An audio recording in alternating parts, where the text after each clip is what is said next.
It was a cool autumn morning when Jake Thornton, a hard-working rancher, rode his old horse through the small town of Silver Creek.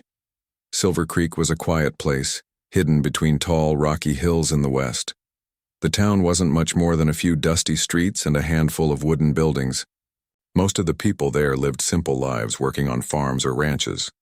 But on this particular morning, something unusual was happening. Jake had heard about an estate auction. People from the surrounding areas were selling off old homes and cabins. He wasn't looking for anything in particular, but the idea of owning land was always in the back of his mind. As he rode into town, the auctioneer was already setting up near the town square. A small crowd of townsfolk had gathered, their faces curious, eager for a chance to buy something they could call their own. "Today's a good day to get a bargain," the auctioneer shouted, his voice ringing out over the crowd. "We've got some old cabins for sale, folks. Old but strong, and ready for someone who wants a piece of history." Jake wasn't interested in the idea of buying something old, but the mention of a cabin caught his attention. It had been a hard year on the ranch, and he could always use more space. Plus, the idea of a quiet place away from the noise and troubles of the world sounded appealing. He walked over to the auctioneer, who was holding a small piece of paper with a list of items for sale. As the auctioneer began to explain the details, Jake's eyes landed on a listing for a small cabin up on the hill, just outside of town. The cabin was in bad shape, the kind of place no one had lived in for years, maybe decades. It was built from rough logs and looked like it might fall apart at any moment. But Jake felt a strange pull towards it. "Starting bid for the cabin on the hill," the auctioneer continued, "is 12 cents. Jake blinked. He could hardly believe his ears. 12 cents?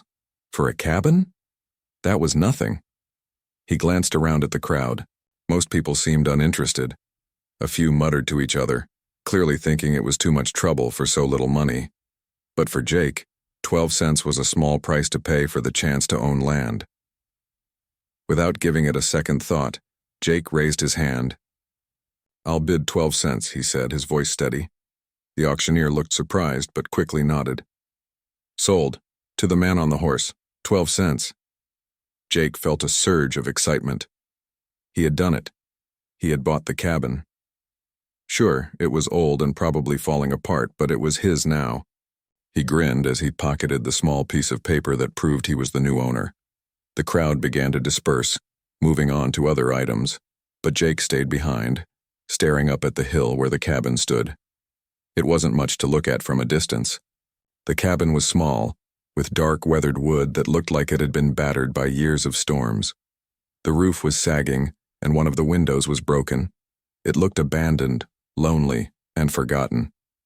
But to Jake, it had potential. He made his way up the hill, his horse trotting behind him. As he approached the cabin, a sense of unease washed over him.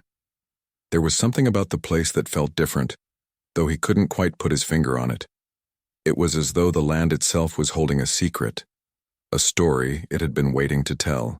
Jake stood at the door, his hand resting on the old wood. It was cracked and splintered under his touch, and he hesitated for a moment before pushing the door open. The hinges groaned in protest, and the door swung inward with a loud squeak. Inside, the air was thick with dust. The floorboards creaked beneath his boots as he stepped inside, his eyes adjusting to the dim light filtering through the cracks in the walls. The cabin was empty, except for a few old pieces of furniture covered in layers of dust. There were some shelves along the wall filled with broken pottery and odd trinkets. It was clear that no one had lived here for many years. Jake took a few steps further into the cabin, his curiosity growing. He noticed a painting on the far wall, something he hadn't seen at first. It was framed in old, tarnished gold, and it depicted a tall woman dressed in traditional Apache clothing. She stood strong and proud, with piercing eyes that seemed to follow Jake wherever he moved. She was unlike any woman Jake had ever seen. She appeared to be taller than any man, her features sharp and commanding. The more he stared at the painting, the more he felt an odd sense of discomfort. Shaking off the feeling, Jake continued to explore the cabin. He found a small fireplace, along one wall, though it was filled with ash and cobwebs. There were wooden beams overhead, sagging slightly with age. The place had a strange energy, as though it had been abandoned for reasons beyond just neglect. But what could those reasons be? Jake couldn't explain why, but something about the cabin drew him in. Despite its crumbling state, it felt like it was meant for him. Maybe it was the quiet, the isolation, or the mystery of the painting. Whatever it was, Jake knew he was going to stay. As he walked back outside, the sun was starting to set, casting long shadows across the land. The wind howled softly, and the hills around Silver Creek seemed to watch him. He couldn't shake the feeling that the cabin had been waiting for him, for someone to find it. That night, as he sat by a small campfire near the cabin, Jake thought about the strange sense of connection he had felt. It was just an old cabin after all, but there was something more to it, something ancient and hidden, something that he could feel deep inside his bones. And no matter how hard he tried to ignore it, he couldn't escape the nagging feeling that he had just stepped into a story much larger than his own. Jake didn't know it yet, but his life was about to change. The cabin had secrets that had been waiting for someone like him to uncover, and in the days that followed, those secrets would begin to reveal themselves, one by one. The following days after Jake's purchase of the cabin passed in a blur of hard work. The ranch was demanding, as always, but Jake couldn't stop thinking about the cabin on the hill. It had drawn him in like a magnet, and every time he looked up at it from his ranch, he could feel the pull growing stronger. Something about it was different, and he couldn't shake the feeling that it was waiting for him to discover its secrets. Jake spent his mornings working on his ranch, tending to his cattle and making sure everything was in order. But in the afternoons, when the sun was high and the wind was calm, he would find himself walking up the hill to the cabin. The weathered building stood silent against the backdrop of the hills, its crumbling exterior almost blending into the landscape. One afternoon, after finishing his work, Jake made his way to the cabin once again. His boots crunched the dry leaves on the path as he climbed the hill. There was a breeze in the air, and the trees whispered softly as if telling stories to one another. The closer he got to the cabin, the heavier his footsteps felt. The unease he had felt the first time he entered the cabin had never quite left him. He reached the door and hesitated for a moment. His hand rested on the worn wood, feeling the rough texture beneath his fingers. It was as though the cabin itself was alive, breathing in the wind, waiting for him. Jake pushed the door open once more, the familiar squeak echoing through the silence. Inside, the cabin was exactly the same as it had been before. The dust still hung in the air and the broken furniture sat undisturbed. But today there was something different. The feeling in the room was heavier, almost as if something had shifted. The sunlight that filtered through the cracks in the walls seemed dimmer, the shadows darker. Jake stepped inside cautiously. His boots made little noise on the creaky floorboards, but his heart seemed to beat louder with each step. He walked across the room, his eyes scanning the familiar space. Then his gaze landed once again on the painting. The woman in the painting stood tall and strong, but there was something more about her now. Her eyes seemed even more intense, almost alive. Jake felt a chill run down his spine as he stared at the portrait. It was as if she was watching him, waiting for him to do something, to figure something out. He took a deep breath, trying to calm the growing sense of discomfort that had settled in his chest. "It's just an old painting," Jake muttered to himself, shaking his head. He had no idea why it made him so uneasy, but there was no denying that the image seemed to have a life of its own. He walked past the painting, his gaze still lingering on it as he moved toward the back room. He had never ventured into that part of the cabin before. The back room was darker, colder, and seemed more isolated from the rest of the house. It was a small room, with a single window that had long since been covered by layers of dirt and grime. Jake reached for the doorknob, his fingers brushing against the cold metal. The door creaked open and he stepped inside. The room was even more deserted than the rest of the cabin, with nothing but a few pieces of broken furniture scattered around. There was a strange smell in the air, a mix of old wood and something he couldn't quite identify. It was musty and thick, as though the room hadn't been touched in years. As Jake's eyes adjusted to the dim light, something caught his attention. On the far wall, there was an old wooden chest barely visible under a thick layer of dust. The chest was small, but it had intricate carvings along the edges, almost like some kind of design Jake had never seen before. It was a beautiful piece, but there was something about it that made Jake feel uneasy. Curious, Jake walked over to the chest and knelt down in front of it. His fingers brushed against the surface, and the chill of the wood seemed to seep into his skin. He hesitated for a moment before lifting the lid. The sound of the wood creaking as he opened it seemed to echo through the room. Inside the chest there was nothing but a collection of old, tattered clothes and pieces of fabric. But as Jake dug deeper, his hand brushed against something cold and hard. He pulled out a small ornate knife, its blade glinting faintly in the low light. The handle was carved with strange symbols, ones Jake didn't recognize. The knife had an unsettling feel to it, as though it had been waiting for him to find it. Jake stared at the knife for a long moment, his mind racing. What was it doing here? Why was it hidden in such an old chest? And why did it feel so important? Suddenly he felt a chill run through the room, and the air seemed to grow thicker, heavier. It was as though something was watching him, waiting for him to make the next move. Jake's heart raced in his chest, but he didn't know why. His eyes darted around the room, but there was nothing out of the ordinary. No movement, no sound, just the heavy silence. He quickly placed the knife back in the chest, shutting the lid with a soft thud. He stood up, trying to shake the feeling of unease that had settled over him. But as he turned to leave the room, something caught his eye. On the floor near the doorway was a small scrap of paper, half hidden under a dusty old rug. Jake bent down and picked it up. The paper was old, its edges frayed and yellowed with time. It looked like it had been there for years, forgotten. He unfolded it carefully, the paper crackling in his hands. The writing on it was faded, but Jake could make out a few words. The spirit waits, the curse endures. His heart skipped a beat as he read the words. What did they mean? Was it a warning? A message from the past? Jake stood there, holding the paper in his hand, his mind spinning. There was no way this was just a coincidence. The cabin, the painting, the knife, and now this strange message, it all had to be connected. But to what? What was the cabin hiding? And why had it called him here? He couldn't ignore the strange feeling that had come over him. The feeling that the cabin was not just a forgotten building, but a place filled with memories and secrets that had been waiting for someone to uncover them. Someone like Jake. The wind outside began to howl, and Jake shivered as he looked around the room one last time. He had to know the truth. The cabin had secrets, and he was determined to find out what they were, no matter what it took. Days that followed felt different to Jake. It wasn't just the odd feeling he had whenever he was near the cabin. It was something deeper, a strange sense that he was being watched, that something was waiting for him. The more time he spent there, the stronger the sensation became. The wind seemed to whisper through the trees at night, as if telling him secrets he wasn't ready to hear. But Jake couldn't leave. He had bought the cabin, and a part of him believed it had a story that needed to be uncovered.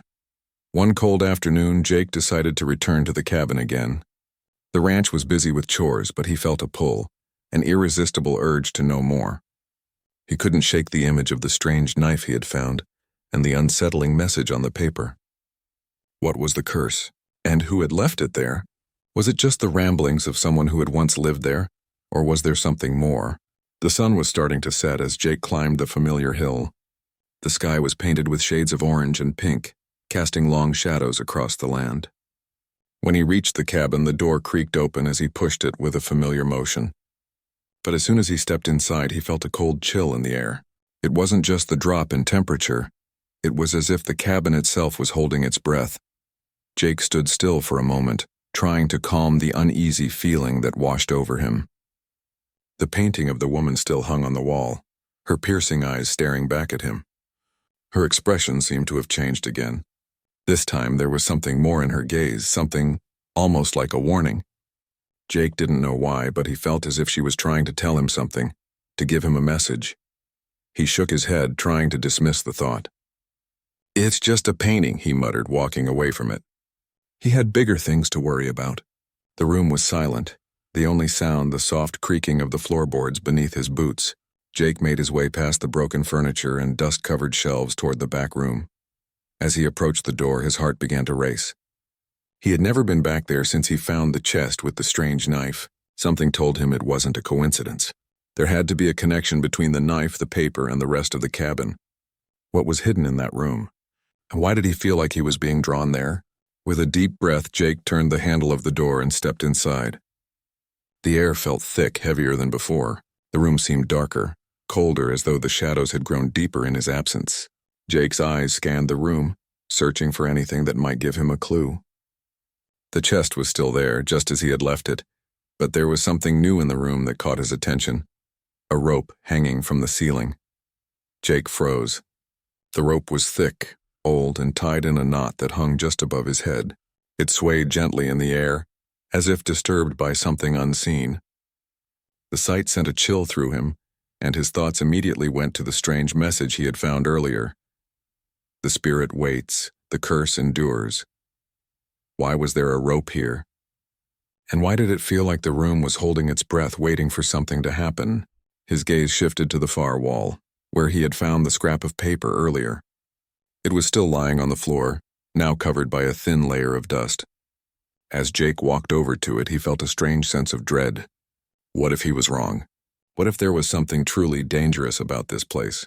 He picked up the paper and unfolded it again, his fingers trembling slightly. The faded writing stared back at him.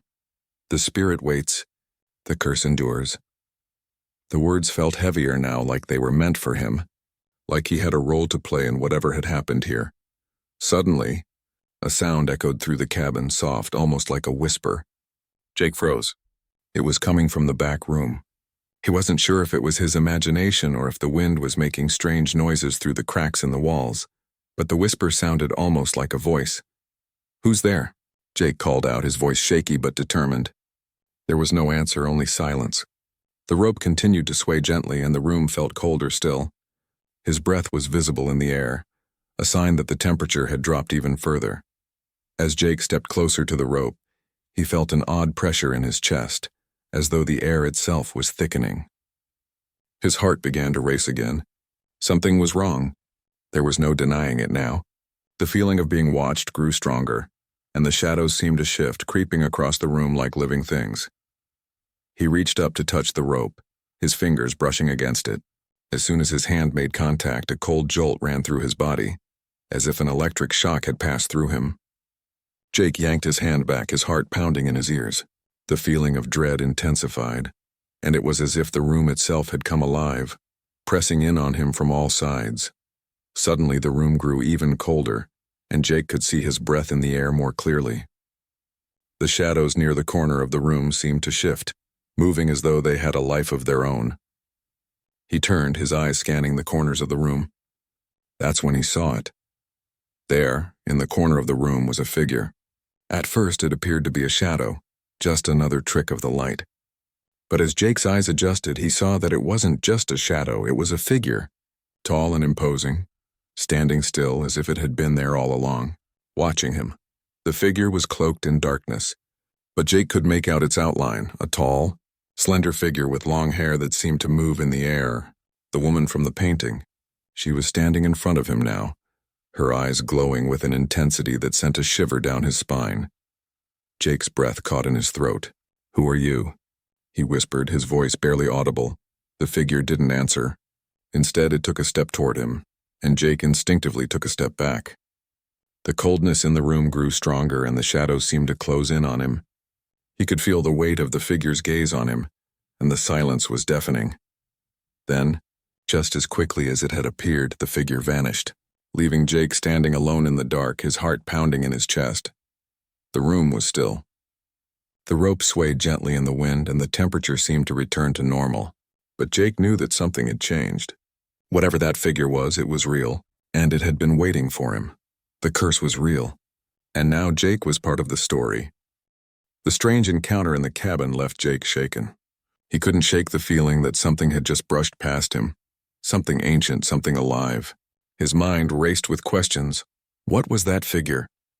Was it the spirit of the woman from the painting? And why had it appeared to him? Was he meant to learn something, or was it a warning? For the next few days, Jake found it hard to focus on his work. Every time he walked past the cabin, he felt a pull, a strange connection drawing him back to it. The image of the shadowy figure in the corner of the room haunted his thoughts. It wasn't just a dream or a trick of the light. He had felt it, seen it, and heard the silence afterward. There was no denying that something was happening at that cabin, something beyond his understanding. Determined to uncover the truth, Jake decided to visit the town's historian, Mrs. Gray. She was the oldest resident of Silver Creek, and many of the townsfolk spoke of her as a living record of the town's history. She had lived in Silver Creek for as long as anyone could remember, and she knew stories, secrets, and legends that others had long forgotten. Jake rode into town one afternoon and made his way to Mrs. Gray's small cottage at the edge of the village. The old woman was sitting on her porch knitting a scarf, her glasses perched on the tip of her nose. She looked up when Jake approached, and a smile tugged at the corners of her lips. "Jake Thornton, what brings you to my neck of the woods?" she asked, her voice warm but with a hint of curiosity. "I need to ask you about something," Jake said, his voice serious. "It's about the cabin on the hill." At the mention of the cabin, Mrs. Gray's expression changed. The smile faded and her eyes grew distant, as if the mention of the cabin brought back memories she had long buried. "The cabin, you say?" she asked slowly, her voice soft. "I thought no one had touched that place for years." "Not since the old days," Jake nodded. "I bought it, but there's something strange about it, something that doesn't feel right." "I need to know its history, Mrs. Gray. Please tell me what you know." For a moment, Mrs. Gray said nothing. She seemed to be considering something, as if debating whether to share what she knew. Finally, she let out a long sigh and put down her knitting. "Very well," she said, her voice now low and serious. "But you must understand, Jake, that some things are better left forgotten." She motioned for him to sit beside her. "The cabin you bought wasn't always just a place to live. It has a history, an old one. Long before Silver Creek was settled by folks like you and me, the land was home to the Apache people. They were a proud, strong tribe, and they had a presence in these hills. But there was one woman among them who was different, tall, fierce, and powerful. Her name was Shoshana." Jake listened intently, leaning forward as Mrs. Gray continued. "Shoshana was not just a warrior. She was a leader. She was known as one of the strongest women to ever walk these lands. Some even said she was the descendant of a line of giants, with a strength far beyond that of any man. Her tribe respected her, and many believed she was destined for great things." Mrs. Gray paused, her gaze turning distant as she seemed lost in thought. Jake couldn't help but feel the weight of her words. It was strange to think of such a powerful woman, someone who could have been a legend, now tied to the crumbling cabin on the hill. But there were others who didn't understand her power, Mrs. Gray continued, her voice growing darker. Not everyone in the tribe was pleased with Shoshana's influence. There were whispers of jealousy and fear. Some even said she was too powerful for her own good. It wasn't long before betrayal took root. Jake's heart pounded in his chest as he heard the rest of the story. One day, a group of settlers came through these lands. They were looking for land, looking to claim what they could. They didn't care much for the Apache people, and they certainly didn't understand their way of life. Shoshana, being the warrior she was, tried to stop them, but the settlers weren't afraid of her. They captured her, tied her up, and took her to that very cabin. They hung her there as an example. They believed that by killing her they could break the spirit of the Apache people. Mrs. Gray paused, her voice trembling slightly. But they were wrong. Shoshana didn't die in the way they thought she would. Her spirit was too strong to be defeated by mere violence. She cursed the land, and in doing so she sealed herself to it. The cabin became a prison, and her spirit, restless and vengeful, remained trapped within its walls. Jake felt a chill run down his spine as Mrs. Gray's words sank in. The figure he had seen in the cabin, the one from the painting, it all made sense now. The woman he had seen, Shoshana, was not just a ghost.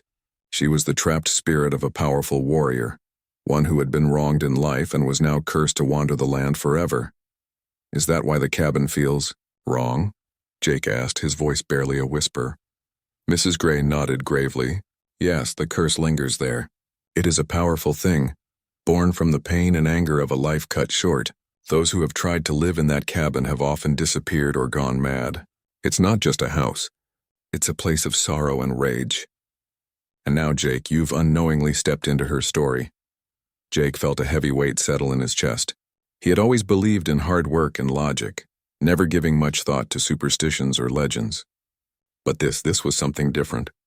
The presence he had felt in the cabin, the strange events that had unfolded. It wasn't just his imagination. The curse was real, and Shoshana's spirit was very much alive in that place. "I don't know what to do," Jake said, his voice thick with confusion. "I didn't mean to disturb anything. I thought it was a bargain." Mrs. Gray looked at him with a mixture of sympathy and concern. "You must find a way to put Shoshana's spirit to rest. The curse cannot be broken by simply leaving the cabin. It will follow you, and it will follow anyone who dares to live there. You must honor her, Jake. You must understand her pain and help her find peace." Jake nodded, though he wasn't sure how to do what Mrs. Gray was asking. How could he help a spirit from the past? What was the right way to honor someone who had been so wronged? But one thing was certain: he couldn't ignore it. He had a responsibility now, not just to himself, but to Shoshana's spirit. The journey to understand the past and break the curse had only just begun. Jake couldn't shake Mrs. Gray's words from his mind. The weight of the truth, the curse, the spirit of Shoshana, the wrongs of the past, pressed heavily on him. He had thought the cabin was just an old building, a place to escape and find peace. But it was much more than that. It was a place of pain, trapped in time, tied to the land in ways Jake couldn't understand. That night, as he lay in his bed, the image of Shoshana's glowing eyes haunted him. He had to do something. He couldn't leave the cabin as it was, a place where a powerful spirit wandered restlessly, angry and alone. But what could he do to honor her, to bring peace to the land? How could he break the curse? Jake had no answers, but he couldn't ignore the feeling that time was running out. The longer he stayed in Silver Creek, the more intense the strange occurrences around the cabin became. Each time he visited, the air grew colder, the shadows grew longer, and the whispers became louder. He felt as though he was being drawn into something far bigger than he had ever imagined. The following morning, Jake decided to return to the cabin, determined to face whatever waited for him there. He rode his horse up the familiar hill, the wind tugging at his coat, making the trees sway and groan in the distance. The cabin stood before him, dark and silent, but Jake could sense that it was waiting for him, as it always did. He stepped off his horse and walked slowly toward the door, each step feeling heavier than the last. He couldn't explain it, but there was a sense of urgency now, as if something was about to happen, something he couldn't stop. The door creaked open as he pushed it, and the familiar coldness of the cabin washed over him. Inside, the air was thick with tension, and the shadows seemed darker than ever. Jake could feel the presence of something watching him, something ancient and powerful. He took a deep breath and tried to steady himself. He had come here to do something, to make things right. He walked past the old furniture, the dusty shelves, and the painting of Shoshana. Her eyes, which had once felt haunting, now seemed to watch him with an almost pleading expression. He could sense that she was waiting for him to understand, to do what needed to be done. Jake's eyes shifted to the back room. The rope still hung from the ceiling, and the coldness seemed to grow stronger with every step he took. As he reached the door, he hesitated. His heart was racing and his hands trembled, but he knew he had to go inside. He couldn't turn back now. The back room was even colder than the rest of the cabin, and Jake could see his breath in the air. The shadows shifted, dancing in the corners of the room as though they were alive. He felt an eerie pull toward the rope, and as he approached, his mind raced. What was the right thing to do? How could he break the curse that had trapped Shoshana's spirit here for so long? Jake stood there for a moment, lost in thought, when suddenly, a voice, soft and distant, seemed to fill the room. "Release me." Jake froze. The voice was clear, though it was barely a whisper, as if carried on the wind. He turned toward the source of the sound, his heart pounding in his chest. For a moment there was nothing, just the silence of the room. But then the air seemed to change. The shadows began to shift more rapidly, swirling around him like a storm. "Release me," the voice repeated, louder this time, and Jake felt a strange pressure in his chest, as if the air itself was tightening around him. The temperature in the room dropped even further, and Jake's breath came out in visible clouds. The presence of Shoshana's spirit was undeniable now, and Jake knew he had to do something, anything, to put her to rest. He turned toward the chest in the corner of the room, the chest where he had found the knife and the strange symbols. It was still there, untouched, waiting for him to make the next move. He walked toward it, his heart thudding in his chest. The pressure around him grew stronger, and the whispering voice echoed in his mind. "Release me." Jake opened the chest slowly, his hands trembling. Inside, the knife lay where he had left it, its cold blade glinting in the dim light.